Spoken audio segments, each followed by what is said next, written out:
In this video, we'll see what the limit laws tell us about the continuity of functions. Let's say we have two functions f and g, which are continuous at a point a.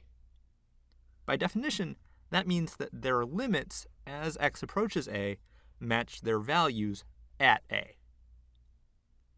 And suppose that we have h of x equaling f of x times g of x. What can we say about the continuity of h? Well, the limit of a product is the product of the two limits. And so as x approaches a, f of x is approaching f of a, and g of x is approaching g of a.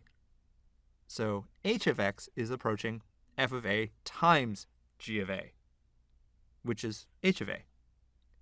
So the limit of h of x as x approaches a equals the value of h at a. In other words, h is continuous at a. So what we've just proven is that if f and g are continuous at some point, then their product is continuous at that point.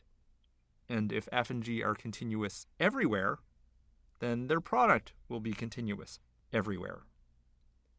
And the same thing will go for their sum or their difference. We just use the other limit laws in exactly the same way. We can deduce that a lot of functions are continuous based on these principles. For instance, 5 is a constant function, so that's continuous everywhere. And x, we know, is a function that's continuous everywhere. So 5 times x will be continuous everywhere. And then we can take 5x times x. That's the product of two continuous functions, so it'll be continuous. And that equals 5x squared. And anything like that. We can even add these things, so 5x squared plus x. That's the sum of continuous functions, so it's continuous. Basically, any polynomial will be continuous on the entire real line. What else can we do? Well, we had a limit law for division, part 1 anyway, in the case where the limit of the denominator was not 0. And that tells us that if f and g are continuous, then the quotient f over g will be continuous also, as long as we're talking about points where g is not 0. In other words, as long as the quotient is defined. So, for instance, tangent is sine x over cosine x. And that's the quotient of two functions which are continuous everywhere. So the tangent function will be continuous at all points where cosine x is not 0. And if you remember the graph of the tangent function, this should make sense.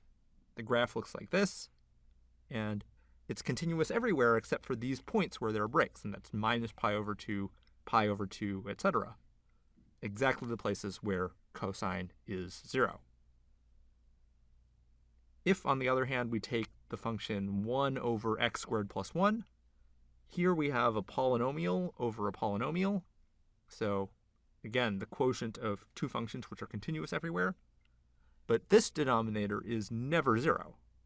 So this quotient is going to be continuous everywhere. No exceptions. There's one other thing that we should discuss, and that's the composition of functions. If f and g are continuous everywhere, what can we say about h of x, which is equal to f of g of x, the composition of f with g? Well, as x approaches some value a, we know g of x is going to be approaching g of a, and that's just because we know g is continuous. But we also know that f is continuous at g of a, so we've got some value approaching some point. That means f of this value is going to be approaching f of that point. F of g of x is going to be approaching f of g of a.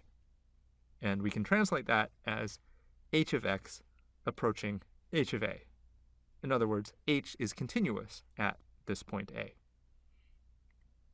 So up above, we can say that if f and g are continuous everywhere, then f composed with g will also be continuous everywhere. And this little circle, if you've never seen it before, that just denotes composition.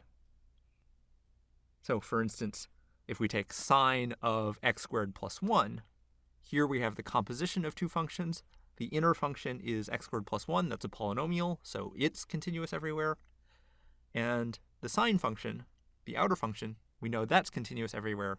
So this overall function is continuous everywhere. All right, well, we've discussed addition, subtraction, multiplication, division, and now composition. And those are all of the common ways that we'll be using to build up complicated functions. So we should be good to go.